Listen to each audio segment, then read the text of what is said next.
मस्त करा तुमचं. हे दारासमोरचे माड, पलीकडे समुद्र, एकदम मनमोकळं. आवडलं आपल्याला. घर असावं तर असं असावं. काय ना मुलगी पण अशी असली म्हणजे मिळवलं ना. दीनानाथराव, आपल्याला तुमचे मित्रही खूप आवडले. फारच सुरेख, फारच मनमोकळा माणूस. खूप खूप छान गप्पा झाल्या. बरं वाटलं खरंच. थँक्यू. सुरेख. बर, तुमच्या बाबांची तब्येत आता कशी आहे? बरेच बरे आहेत आता. आता उजवा हात उचलता येतो त्यांना. तुमच्या लेकीला चांगला तोंड भरून आशीर्वाद देतील ते. इतका हात वर उचलतात. अशा लहानसा नका त्याने खचून जाणार नाहीत बरं का काकासाहेब. तेच म्हणत होते मी येतो मुलीला बघायला, पण मीच त्यांना म्हटलं मी आहे ना, मी घेऊन येईन तुमच्या सुनेला. आता करतात तिकडे बँडबाजीची तयारी. चांगलं आहे. आम्ही हे स्थळ मिळावं म्हणून आतुर आहोतच की. हो ना. कसं आहे ना जोशी साहेब, आमचा मित्रच आतुर झालाय तुमच्या लेकीला बघायला. तुमच्या लेकीला बघितल्याशिवाय त्याच्या घशाखाली घास नाही उतरणार. असं? अरे तुझ्या बाजूने बोलतोय ना मी. कुठून आला रे?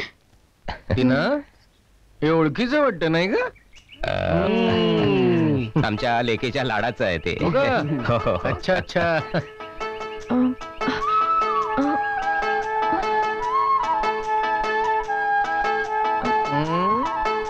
तुम्ही काय आम्ही जशी वधू परीक्षा करायला आलो ना, तसं बहुतेक हे आमची वर परीक्षा करायला आलेलं दिसतंय. काय पसंत पडलो का आम्ही?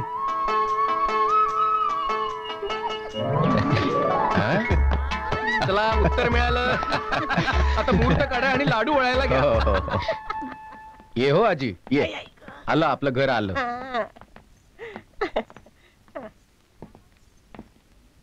थांबा वहिनी साहेब. नाही म्हणजे तुमची आरती ओवाळल्याशिवाय मी तुम्हाला आत कसं येऊन देईन? अहो मान वर करून बघा तरी. नाही म्हणजे इतक्या चांगल्या मुली जीव ओवाळून टाकायला तयार असतानाही दीनाने तुमच्यात एवढं काय पाहिलं हे आम्हाला सगळ्यांना तरी बघू देत. धनश्री मस्करी पुरे. मस्करी तू केलीस दीना?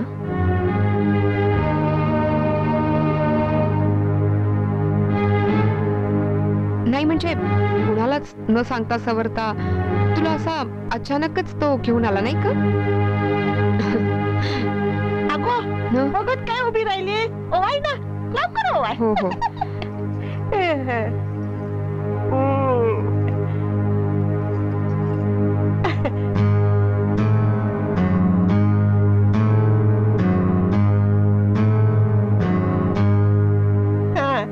या आता आत मध्ये या. चला जी. चला. दीना काय करतेस तू? तू हे बरोबर नाही केलंस. मला दुखावलंस. धनश्री, मी तुला आधी सांगितलं होतं, तुझ्यासारखं स्वैर जगणं मला नाही जमणार. आणि तुझ्या अपेक्षा खूप वेगळ्या आहेत.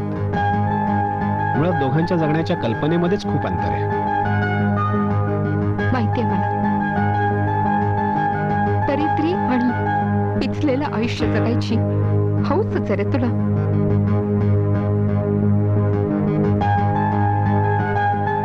माझ्यासारखी मुलगी तुझ्या समोर हात पसरून उभी असतानाही तू मला डावललास. पण नाही, इतक्या सहजासहजी माफ नाही करणार मी तुला. याची शिक्षा मी स्वतःला करून घेणार. वाताहत लावून घेणारे मी माझ्या आयुष्याची. आणि जेव्हा तू तुझ्या डोळ्यासमोर मला संपताना पाहशील ना, तेव्हा अपराधी वाटेल तुला. खूप अपराधी.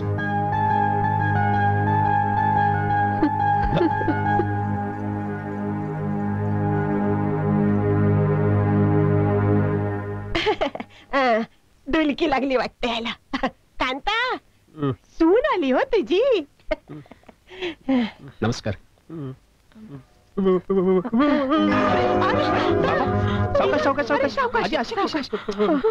एक मिनिट सावकाश. आज चल मी तुला खोली दाखवते. चल चल. बसा बसा.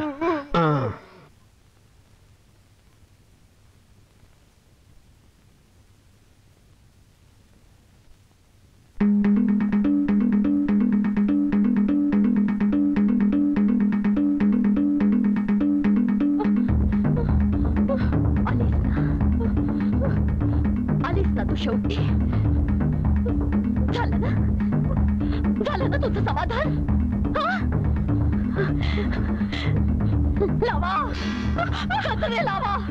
पलंग सजवताय. अलका मुलींच्या माया लावताय. अलका आजी आजी लवकर ये. ही बघ अलका चल बाय. अलका आजी घेऊन जाईल. अलका चल. अलका आजी घेऊन जा. आजी आजी घेऊन जाईल. अलका चल चल चल बाप. आजी सांभाळीला. आजी पलंग सजवताय.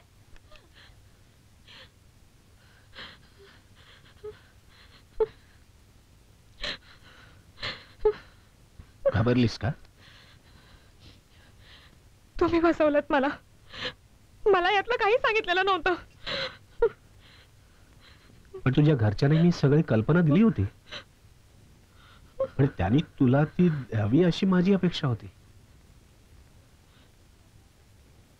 मी आता याच्यावर कसा विश्वास ठेवू? पण हे बघ माझ्याकडे बघ. माझ्या डोळ्यात बघ. हे बघ माझ्याकडे बघ आणि मग ठरव मी खरं बोलतोय की नाही ते. मला खऱ्या अर्थानं माझं घर माझी माणसं समजून घेणारी बायको हवी होती आणि म्हणूनच होणाऱ्या बायकोला ही सगळी परिस्थिती माहीत असावी असा माझा आधीपासून आग्रह होता. आता फसवणूक झाली असेल तर ती तुझ्या माणसांकडून, मी नाही केलेली. आता माझी फसवणूक कोणी केली हे महत्वाचं नाहीये. माझी फसवणूक झालीये. आता काय बोलू मी ह्याच्यावर? हे बघ मी सगळ्यांच्या वतीने मी हात जोडून तुझी माफी मागतो. ठीक आहे?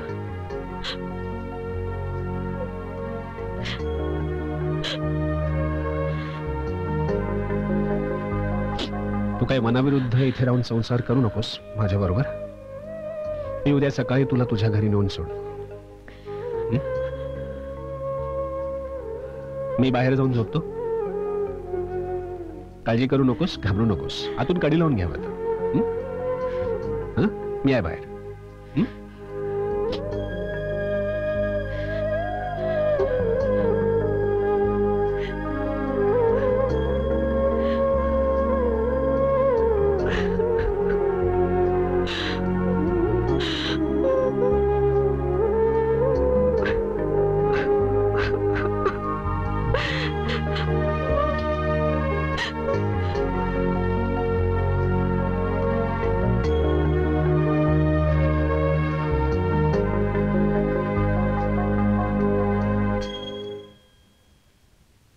तिला यातलं काही सांगितलं गेलं नव्हतं. तुझ्या मागचं दुष्ट चक्र काही सुटत नाही हो अजून.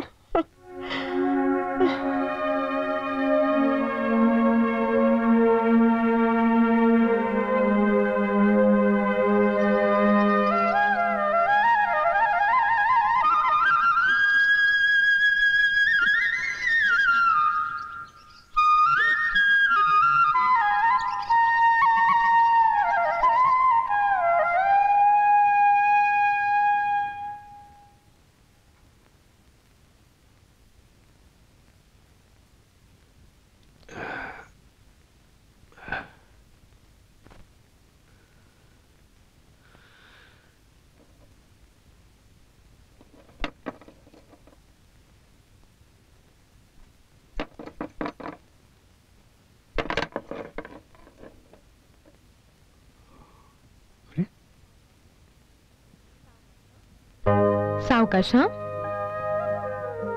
आता रोज आपण थोडा थोडा व्यायाम करायचा. मी तुम्हाला मालिश करून देत जाईन. हा हा सावकाश. हा या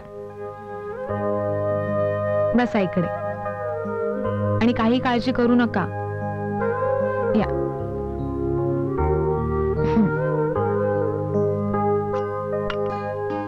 हे घ्या दूध.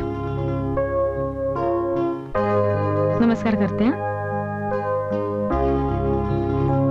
तुम्ही दूध घ्या, मी आलेच.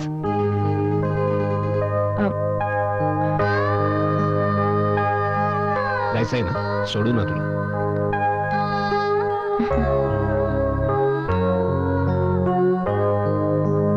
तुमचा खरीपणा भावला मला. जो मनुष्य इतका खरा वागू शकतो तो मला कधीच अंतर देणार नाही हे जाणवलं.